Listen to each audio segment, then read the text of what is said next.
Экинчи микрофон процедурда. Рахмат, Дастан Арыспекович. Мен азыр эле Асылбек Шарипович менен байланыштым. Жогору жакта депутаттар айткан маалымат боюнча тактап коеюн депчи. Сиз 2020 жылы январь, февраль, март, апрелинде ошол коронавирус башталганга чейин умрага бардыңызбы, барган жоксузбу депчи. Мага айтты, мен барганым жок деп, быйылкы 20-жылдын ичинде барып аттыр да.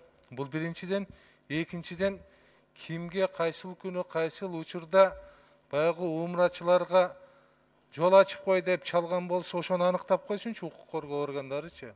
Мындай дагы болгон эмес дейт. Бирөө мага менден суранган дагы эмес дейт да. Ошондуктан эми жөндөн жөн эле жала жапкан бул туура эмес да. Туура эмес. Ошол боюнча туура айттыр. Аз депутаттар дагы айтыптыр, укук коргоо органдары бир текшерип койсунчу. Бул адамга жалгандан жала жаап, анан бир ооруну келишин бир динди жаман көрсөтүү бул туура эмес да. Рахмат. Рахмат.